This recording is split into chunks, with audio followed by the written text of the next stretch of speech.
아, 오늘따라 미워하고 싶고 짜증도 나고 나쁜 마음이 드네.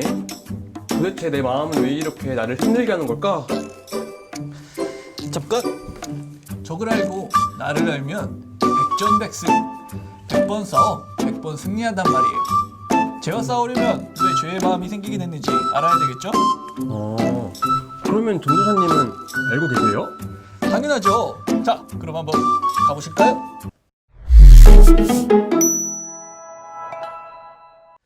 여러분 안녕하세요. 10분 교리 묵상의 이신우 전도사예요. 오늘은 여러분들과 함께 인간에 대해서 알아보려고 해요. 그런데 잠깐, 그 전에 지난주에 공부했던 내용을 복습해보면 좋겠어요. 지난주는 하나님에 대하여 알아보았죠? 하나님의 속성은 두 가지로 구분할 수 있는데 무엇이었는지 혹시 기억하나요? 공유적 속성과 비공유적 속성이었죠. 공유적 속성에는 영, 지식, 의지, 자유 등이 있었고, 비공유적 속성에는 네 가지가 있었는데 뭐였을까요? 자존성, 불변성, 무한성, 단일성이 있었어요. 오늘은 인간에 대해서 알아볼 거예요. 첫 번째로는 타락 전 인간의 상태에 대해서, 두 번째로는 타락 후 인간의 상태에 대해서 알아볼게요. 마지막 세 번째로는 그리스도의 은혜가 왜 필요한지에 대해서 알아볼 거예요. 첫 번째로 타락 전 인간의 상태를 알기 위해서 인간이 어떻게 구성되었는지를 알아야 해요. 인간은 영혼과 육체 두 부분으로 구성이 되어 있어요. 이것은 성경의 증언에 따라 정리된 내용이에요. 성경은 인간이 하나님의 형상대로 창조되었다고 가르쳐요.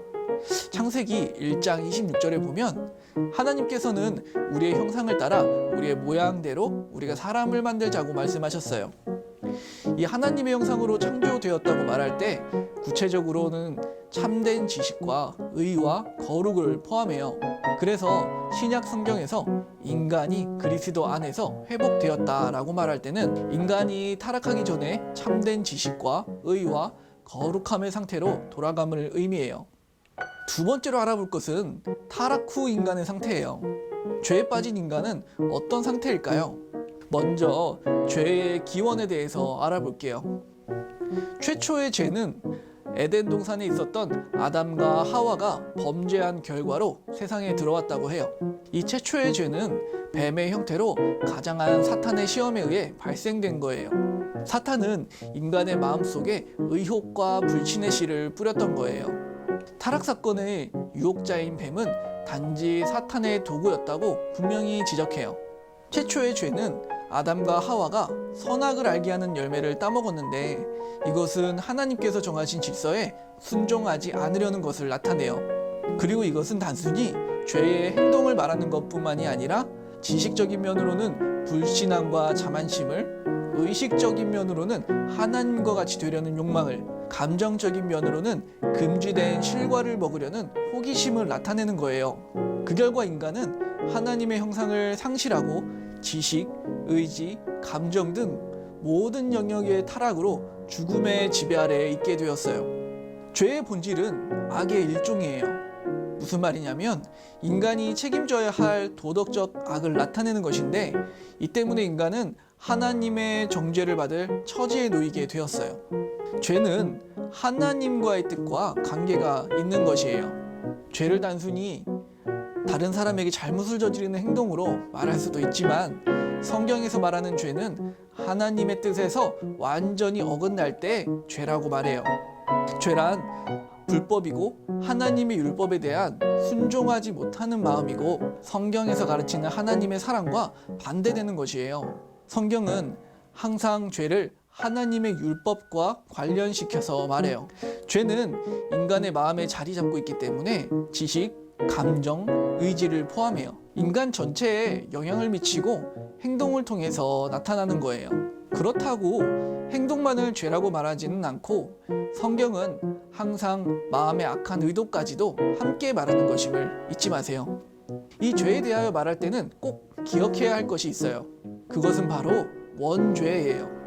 이 원죄는 최초의 죄, 즉 아담과 하와의 죄를 말해요.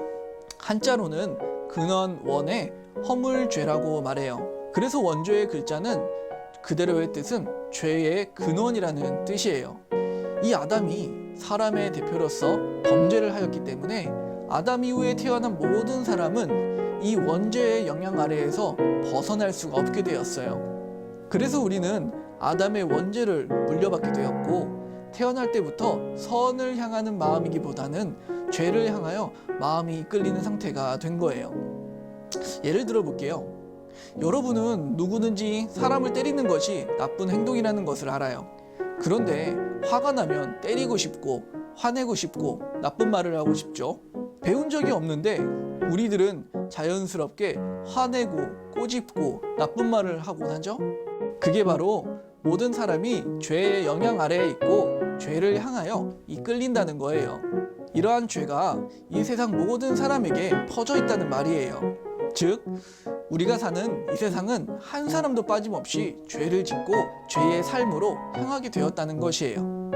하나님은 자신이 창조한 인간인 우리들을 사랑하셨어요. 그래서 우리가 창조되었을 때 선한 형상으로 다시 되돌리고자 하셨어요. 그것을 바로 구원 계획이라고 말해요. 그런데 이러한 의문이 들 수도 있어요. 왜 꼭 하나님의 도움이 필요한가요? 우리들 스스로 깨닫고 선하게 살 수 있지 않을까요? 그 답은 우리는 스스로 깨닫고 선해질 수 없다예요. 왜냐하면 우리들은 전적으로 타락했기 때문이에요. 전적으로 타락했다는 말에 대해서 전쟁을 예로 들어서 설명해 볼게요. 우리나라는 일본의 지배 아래에서 해방되고 그 이후에 남쪽과 북쪽으로 나뉘어져서 전쟁을 하게 됐어요. 이 전쟁은 자유민주주의를 주장하는 남한과 공산주의를 주장하는 북한의 전쟁이었어요. 전쟁 초기에 북한은 소련으로부터 탱크와 여러 가지 강력한 무기들을 지원을 받아서 남한보다 강력했어요. 그래서 밀려서 부산까지 밀리게 됐어요. 만약 부산까지 점령당했다면 지금의 우리나라는 대한민국이 아니라 북한이라는 나라에서 우리들은 살고 있을 거예요. 그런데 한번 생각해 볼까요? 부산까지 점령당했다면 더 이상 땅이 없어지고 탱크도 만들 공장도 지을 수가 없고 비행장도 지을 수가 없겠죠. 그리고 가지고 있던 무기들을 모조리 빼앗겨 버리고 군대는 없어질 거예요. 더 이상 싸울 힘을 스스로 만들 수가 없을 거예요. 다른 나라의 도움을 받지 않는다면 말이에요. 전적으로 타락했다는 말은 인간의 모든 영역이 죄로 인해서 점령당한 상태라는 말이에요. 우리 안에서는 더 이상 저항할 힘도 싸울 힘도 없는 상태라는 거예요. 그래서 우리 안이 아니라 우리 밖에서의 도움이 절실하게 필요했던 것이죠. 그래서 이 세상 밖에 계신 예수님이 오실 필요가 있었던 거예요. 이 죄악으로 가득 찬 세상에 한 줄기의 선한 빛이 되어 주셔야 했기 때문이에요. 예수님께서 이 땅에 내려오시기 전에 성부 하나님과 성자 하나님 사이에 계약이 있었어요. 이 은혜의 계약은 생활의 6장 13절에서 나온 명칭이에요. 그가 여호와의 전을 건축하고 영광도 얻고 그 자리에 앉아서 다스릴 것이요 또 제사장이 자기 자리에 있으리니 이 둘 사이에 평화의 의논이 있으리라 하셨다고 하고, 아멘. 다른 말로는 평화의 의논이라고도 불러요. 우리를 구원하시기 위해서 의논하셨다라는 말이에요. 이것을 삼위를 대표하시는 성부와 선택받은 자의 대표이신 성자 예수님 사이의 언약이에요. 성자 예수님은 죄가 없지만 하나님께서 창조하신 인간들을 책임지시기 위해서 형벌을 받으시고 영생을 주시기 위해서 자신을 율법 아래에 있게 하셨어요. 또 성령을 새롭게 하심으로 자신의 구원의 공로를 우리들에게 돌리셔서 우리들로 하여금 하나님께 대한 헌신의 삶을 유지할 수 있도록 해주셨어요. 이러한 예수님의 사역을 위하여 성부 하나님께서는 약속해 주신 것들이 있어요. 첫 번째로는 예수님의 몸을 준비해 주셨어요. 두 번째로는 성령으로 기름 부으시며 사역을 지원하셨어요. 세 번째로 사망의 권세에서 건져내어 하나님의 오른편에 있게 하셨어요. 네 번째로 교회를 세우기 위해 성령을 보낼 수 있게 하셨어요. 다섯 번째로 구원받은 자들을 불러내시고 보호하시며 수많은 능력과 복들을 허락할 것이다라고 약속하셨어요. 이러한 예수님과 하나님의 은혜의 계약은 특징이 있어요. 첫 번째 특징은 은혜로운 계약이라는 거예요.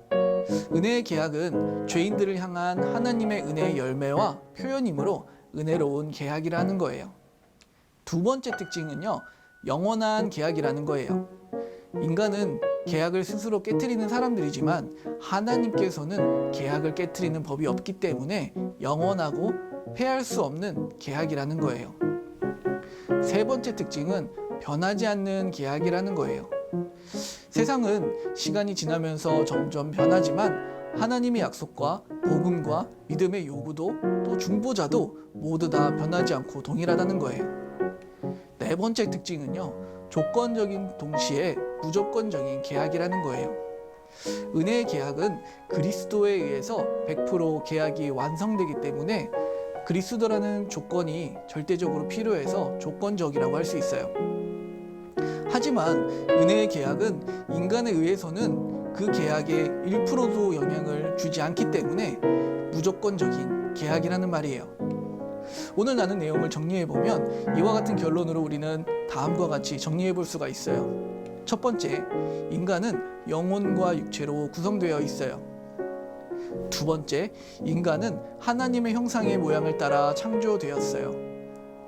세 번째, 타락 전 인간의 상태는 참된 지식과 의와 거룩함을 가지고 있는 상태였어요. 네 번째, 타락 후 인간의 상태는 참된 지식과 의와 거룩함을 잃어버린 상태였어요. 다섯 번째, 인간은 모든 영역이 타락해서 스스로 죄를 이겨낼 수 없는 상태였어요.